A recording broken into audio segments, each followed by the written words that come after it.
अयोध्या शहर के पास केदार के वीरान रेगिस्तानी इलाके में कच्ची मिट्टी के बने एक छोटे से घर में 70 साल का एक साधु अकेला रहता था। उस रात गहरी नींद में था कि अचानक दरवाजे पर दस्तक हुई। साधु की आंख खुली और उसने सोचा, इस सुनसान जगह पर इस वक्त कौन हो सकता है। दरवाजा खोलकर देखा तो हैरान रह गया। सामने 2 जवान और खूबसूरत लड़कियां खड़ी थीं, जिनके नाम राधा और मीरा थे।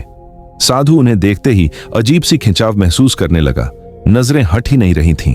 उसने पूछा, तुम लोग कौन हो और इस वीराने में क्या कर रही हो? लड़कियों ने कहा, हम रास्ता भटक गई हैं, बनारस जा रही थीं, लेकिन रास्ता खो दिया। हमें बस एक रात यहीं रुकने दीजिए, सुबह हम निकल जाएंगी। साधु मान गया और उन्हें अंदर बुला लिया। उसने घर का एक कोना दिखाकर कहा, यहीं सो जाओ। दोनों लेट गईं और सो गईं। रात के आखिरी पहर में राधा को महसूस हुआ कि कोई उसके पास खड़ा है। उसने पूछा, क्या हुआ, यहां क्या कर रहे हो? साधु बोला, कुछ नहीं, तुम्हें ठंड लग रही होगी, चादर देने आया था। सुबह जब राधा और मीरा जाने लगी तो साधु ने कहा, कहां जा रही हो? बनारस यहां से बहुत दूर है, एक रात और रुक जाओ, मैं तुम्हारे जाने का इंतजाम कर दूंगा। लड़कियों ने मना किया तो साधु पास आकर राधा का हाथ पकड़ते हुए बोला, बस एक रात और ठहर जाओ। राधा ने गुस्से से हाथ छुड़ाया और कहा, इसका मतलब क्या है? साधु तुरंत पीछे हटते हुए बोला, मैं तो बस तुम्हारी मदद करना चाहता हूं। उसकी नजरों में अब भी कुछ अजीब था, जैसे मन में कोई चाल हो।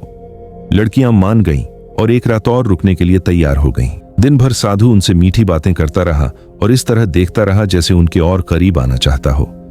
रात को जब वे अपने बिस्तर पर लेट गईं, साधु चुपके से उठा और धीरे धीरे उनकी तरफ बढ़ने लगा। वह काफी देर तक उन्हें देखता रहा। फिर मीरा के पास जाकर साधु धीरे से उसके माथे पर हाथ फेरने लगा। अचानक मीरा की आंख खुली और वह घबराकर उठ बैठी। उसने गुस्से में पूछा, क्या हुआ, यहां क्या कर रहे हो? साधु उसकी आंखों में देखते हुए जैसे किसी ख्वाब में खोया हो बोला, मैं तकिया देने आया था, तुम बिना सहारे लेटी हो, गर्दन में दर्द हो जाएगा। मीरा ने तकिया लिया, मुंह फेरते हुए नाराजगी से बोली, जाओ यहां से। साधु अपने बिस्तर पर लौट गया। यह उसका आखिरी मौका था, लेकिन वह चुपचाप चला गया। फिर खुद से बुदबुदाया, नहीं, इन्हें ऐसे ही नहीं जाने दूंगा, कोई ना कोई जुगत लगानी होगी। इन्हीं सोचों में वह सो गया। सुबह राधा और मीरा ने पूछा, हमारे जाने का इंतजाम हुआ? साधु ने मुलायम आवाज में कहा, अभी नहीं हो पाया, शायद कल एक काफिला बनारस की तरफ जाएगा।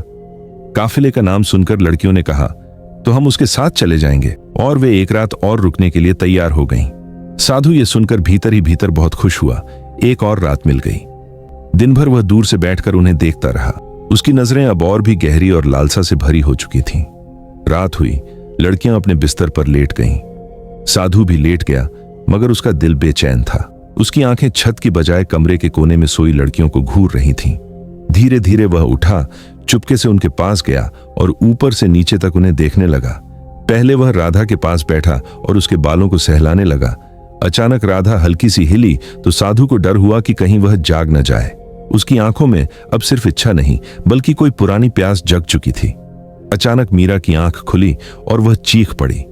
साधु ने तुरंत उसके मुंह पर हाथ रख दिया ताकि आवाज बाहर न जाए। फिर घबराकर अपने बिस्तर पर लौट गया और ऐसे लेट गया जैसे कुछ हुआ ही ना हो। मीरा सारी रात सोचती रही, ये साधु मेरे पास क्यों आया? क्या करने की कोशिश कर रहा था? इसके इरादे ठीक नहीं लगते। डर के मारे वह कांपती रही और सोचते सोचते सो गई। सुबह लड़कियां साधु के पास आईं और बोलीं, काफिला आ गया है, अब हमें जाने की इजाजत दो। साधु उनकी आंखों में देखते हुए बोला, काफिला तो अभी तक नहीं आया। लड़कियां चौंक गईं। लेकिन तुमने तो कहा था कि काफिला आ जाएगा। साधु ने थकी आवाज में कहा, हां, आना था, शायद शाम तक आ जाए। दोनों ने एक दूसरे को देखा और कहा, ठीक है, हम शाम तक इंतजार कर लेते हैं। साधु बस सिर हिलाकर चुप हो गया, मगर आंगन में बैठकर दूर से उन्हें अजीब नजरों से देखता रहा। राधा ने मीरा से धीमे से कहा, इसकी नजरें मुझे ठीक नहीं लगती। मीरा ने सिर हिलाया, हां, तुम सही कह रही हो, हमें जल्दी से यहां से निकलना चाहिए। राधा बोली, ये रात को मेरे पास आया था और मुझे छूने की कोशिश कर रहा था। मीरा ने कहा, उसने मेरे साथ भी वही किया। आज हमें किसी भी हालत में रात नहीं रुकना चाहिए। उन्होंने तय किया कि चाहे काफिला आए या ना आए, शाम होते ही निकल जाएंगी। साधु अब भी दूर से उन्हें ऐसे देख रहा था जैसे कोई शिकारी अपने शिकार को देखता हो। शाम हुई और इससे पहले कि वे उसके पास जाएं, साधु बोला, काफिला तो अब सुबह तक आएगा उनका सामान बहुत है, धीरे धीरे चलेंगे, आज की रात और रुक जाओ। लड़कियां अब झुंझला गईं। राधा ने सख्ती से कहा, हम अब और नहीं रुक सकते, चाहे काफिला आए या ना आए, हम जा रहे हैं, हमें मत रोको। साधु और करीब आया और बोला, थोड़ी देर में रात हो जाएगी, तुम जवान लड़कियां हो, इस रेगिस्तान में रात को कहां जाओगी? यहां जानवर भी घूमते हैं, अगर कुछ नुकसान हुआ तो। उसके लहजे में चिंता कम और चाल ज्यादा थी। अब उन्हें यकीन हो गया कि यह सब कोई नई चाल है। फिर भी एक दूसरे को देखकर बोली, हमारे पास और कोई रास्ता नहीं, बस एक रात की बात है। उन्होंने साधु से सख्ती से कहा, ठीक है, लेकिन ये आखिरी रात है। सुबह चाहे काफिला आए या ना आए, हम यहां से निकल जाएंगे। उस वीराने में जैसे कुछ और ही छुपा था। रात हुई। लड़कियां जो अब साधु की हर हरकत पर नजर रखे हुए थीं, कोने में लेट गईं, लेकिन उनकी आंखें खुली थीं, डर और शक में डूबी हुईं। वे आपस में धीमी आवाज में बात कर रही थीं। राधा बोली, उम्मीद है आज की रात जल्दी गुजर जाए। मीरा ने कहा, हां, बस आंखें बंद करके लेटे रहो जैसे हम सो गए हों। साधु अपने बिस्तर पर लेटा था, मगर उसकी एक आंख खुली थी। वह बार बार लड़कियों की तरफ देख रहा था कि क्या वे सचमुच सो गई हैं। जब उसे लगा कि वे अब हिलडुल नहीं रही हैं, तो उसने आंखें बंद कर लीं, मगर दिल में बेचैनी बनी रही। थोड़ी देर बाद जब यकीन हो गया कि वे सो चुकी हैं, वह धीरे से उठा और उनकी ओर बढ़ा।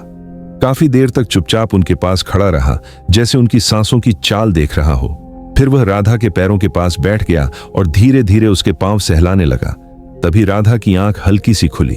साधु को एहसास होते ही वह तुरंत पीछे हट गया।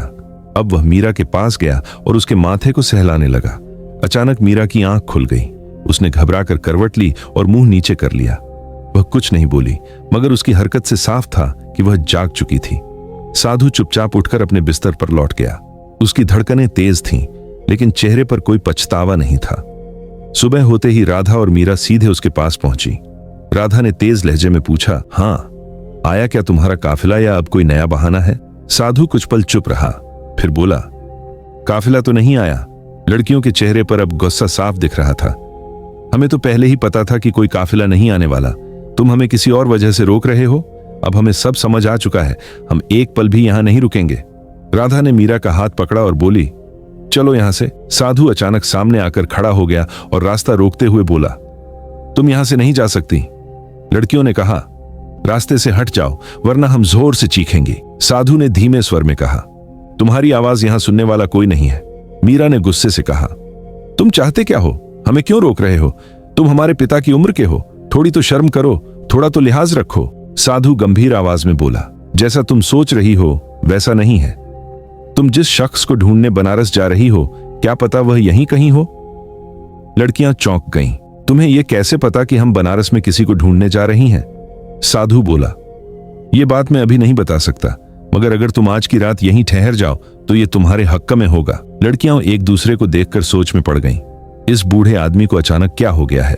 वह बार बार। साधु ने कहा, मैंने कहा ना, बस एक रात और रुक जाओ।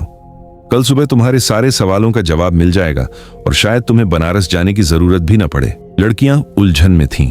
उन्होंने हैरानी से एक दूसरे को देखा। ये कैसे जानता है कि हम किसे ढूंढ रही हैं? क्या हमारा कोई राज जानता है? उनके दिमाग में सवालों का तूफान था, लेकिन अब उन्हें साधु पर बिल्कुल भरोसा नहीं रहा। उन्होंने साधु को धक्का दिया और झोपड़ी से बाहर निकल गईं। साधु उनके पीछे भागा और पुकारा, रुको, सब कुछ बर्बाद हो जाएगा। अचानक हांफते हुए वह उनके पास पहुंच गया। उसकी सांसें तेज थीं, लेकिन लहजा अब भी रहस्यमय था। मैं आखिरी बार कह रहा हूं, अगर आज की रात मेरे साथ इस घर में रुको तो शायद तुम्हें बनारस जाने की जरूरत न पड़े। लड़कियों ने थके हुए मगर सख्त अंदाज में कहा, अगर कोई बात है तो साफ साफ क्यों नहीं बताते? साधु ने गहरी सांस लेकर कहा, वो बात अभी नहीं बता सकता। अगर अभी कह दी तो सब कुछ बर्बाद हो जाएगा। हाँ, इतना कह सकता हूं, तुम दोनों अपने पतियों को ढूंढने निकली हो। ये सुनकर लड़कियां सन्न रह गईं। उनकी सांसें एक पल को थम गईं। हाँ, हम अपने पतियों को ढूंढ रही हैं। वो काफी समय से लापता हैं। हमने कई जगह तलाश की, अब बनारस जा रही हैं। लेकिन तुम्हें यह सब कैसे पता? राधा ने चौंक कर पूछा। साधु ने गंभीर स्वर में जवाब दिया, मुझे सब मालूम है, मगर तुम्हें मेरे साथ एक रात गुजारनी होगी, तभी मैं तुम्हारे सारे सवालों का जवाब दे पाऊंगा। यह अजीब शर्त सुनकर वे घबरा गईं। एक दूसरे को देखा। उनकी आंखों में डर, शक और उलझन साफ थी। ये फिर कोई नई चाल है? रात में हमारे साथ क्या करने वाला है? वे सोचने लगीं। साधु वहीं खड़ा गंभीर और रहस्य से भरा उन्हें देख रहा था। कुछ देर सोचने के बाद राधा बोली, चलो एक रात और रुकते हैं। मीरा ने हामी भरी। हाँ, लेकिन ये आखिरी रात होगी, इसके बाद अगर कोई बात हुई तो हम कुछ नहीं सुनेंगे। साधु का चेहरा खुशी से खिल उठा। उसकी आंखों में चमक थी, जैसे कोई मंजिल करीब आ रही हो। ठीक है, उसने कहा। लड़कियां और साधु वापस घर की ओर चल पड़े। लड़कियां आगे आगे और साधु पीछे पीछे चल रहा था। उसकी चाल में अब ढीलापन नहीं बल्कि ठहराव था, मगर नजरों में वही पुरानी हलचल थी। वह सोच रहा था, आज की रात कितनी मुश्किल से आई है, इसे यूं ही नहीं जाने दूंगा। रात हो गई। लड़कियां जो अब बहुत चौकस थीं, अपने बिस्तर पर लेट गईं, लेकिन आंखें खुली थीं। वे जाग रही थीं, धीमी आवाज में बातें कर रही थीं और हर आहट पर चौंक रही थीं। साधु अपने बिस्तर से उन्हें देखता रहा। रात के आखिरी पहर जब उसे लगा कि अब नींद का असर हो रहा है, वह धीरे से उठा और राधा के पास जाकर बैठ गया। वह उसे प्यार भरी नजरों से देखता रहा, फिर उसका हाथ अपने सीने से लगा लिया। राधा ने झटके से हाथ छुड़ाया और गुस्से में मुंह फेर लिया। साधु फिर मीरा के पास गया, उसके चेहरे को काफी देर तक देखता रहा, फिर उसके माथे पर हल्का सा चुंबन दिया। मीरा चौंक कर उठी और गुस्से में मुंह नीचे कर लिया। साधु चुपचाप अपने बिस्तर पर लौट गया। सुबह की पहली किरण झोपड़ी की मिट्टी की दीवारों से छन कर अंदर आई। राधा और मीरा पहले से जाग रही थीं। इस बार उन्होंने बिना कुछ कहे और बिना साधु से पूछे वहां से निकलने का फैसला किया। जैसे ही वे झोपड़ी से बाहर निकलीं, उनकी नजर एक कोने में बैठे एक युवक पर पड़ी। वहां एक नौजवान अर्जुन बैठा था, सुंदर चमकते चेहरे वाला। तुम कौन हो? नौजवान ने धीरे से अपना चेहरा उनकी तरफ मोड़ा। दोनों लड़कियां हैरान रह गईं, जैसे पैरों तले जमीन खिसक गई हो। वे जोर जोर से चिल्लाने लगीं, ये तो हमारा पति अर्जुन है। दोनों दौड़कर उससे लिपट गईं। उनकी आंखें आंसुओं से भर गईं। यह पल उनके लिए किसी जादू से कम नहीं था। तुम यहां कैसे आ गए? क्या हम कोई सपना देख रही हैं? राधा ने कांपते हुए पूछा। अर्जुन ने उन्हें अपने गले से लगाए रखा और धीरे से कहा, नहीं, ये सपना नहीं, यह हकीकत है। मैं वापस आ गया हूं। लड़कियों की खुशी की कोई सीमा न थी। बरसों से जिसे ढूंढ रही थीं, वह आज उनके सामने था। तुम कहां थे? मीरा ने पूछा। और तुम इस साधु के घर में कैसे पहुंचे? वह आदमी हमें बिल्कुल ठीक नहीं लगा। क्या तुम उसे जानते हो? अर्जुन ने उनकी आंखों में देखा।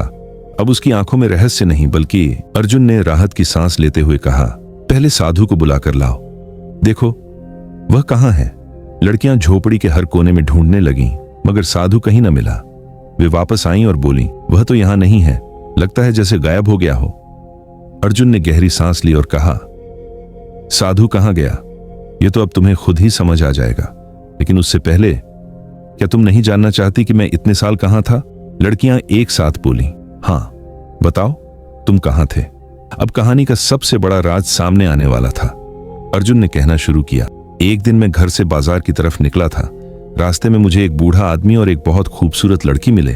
बूढ़ा साधु जैसा लग रहा था और लड़की बेहद जवान और दिलकश थी। मैंने मजाक में लड़की से कहा, तुमने इस बूढ़े से शादी क्यों की? तुम्हें तो किसी जवान के साथ होना चाहिए। लेकिन वह लड़की शायद कोई तंत्र मंत्र जानती थी। उसने मेरी तरफ देखा, कुछ पढ़ा और मुझ पर फूंक मारी। एक पल में मैं उसी बूढ़े साधु जैसा हो गया। मेरी शक्ल उसकी हो गई। फिर उसने कहा, यह तेरी सजा है, अब तू सारी उम्र इसी हाल में रहेगा। राधा और मीरा पत्थराई हुई आंखों से सुन रही थीं। उनकी सांसें थम चुकी थीं। अर्जुन ने आगे कहा, उसने मुझे एक उम्मीद भी दी। कहा कि अगर जिनसे तू प्यार करता है वे तेरी तलाश में इस वीराने तक पहुंचे और तेरे साथ समय बिताएं, बिना तेरी असलियत जाने, तभी तू अपनी असली शक्ल में लौट सकेगा। और हां, एक शर्त यह भी थी कि तू खुद अपनी पहचान नहीं बता सकता। अर्जुन ने सिर झुकाकर कहा, हां, मैं ही था वो साधु। लड़कियां जैसे जड़ से हिल गईं। उनकी आंखों में आंसू भर आए, मगर अब उनमें अफसोस और शर्मिंदगी थी। वे भागकर उसके गले से लिपट गईं। हमें माफ कर दो, हम तुम्हें पहचान ही नहीं सके। अर्जुन ने उनके सिर पर हाथ फेरते हुए कहा, इसमें तुम्हारा कोई कसूर नहीं। तुम जानती ही नहीं थी कि मैं तुम्हारा पति हूं। तुम्हारा दिल सच्चा था, नीयत साफ थी, और इसी सच्चाई ने मेरी सजा तोड़ दी। अब तीनों ने एक नई जिंदगी शुरू की। इस बार उनके बीच न कोई राज था, न कोई फासला, बस भरोसा था, वफा थी और एक ऐसा रिश्ता जो सज्जा से गुजरकर और भी मजबूत हो चुका था।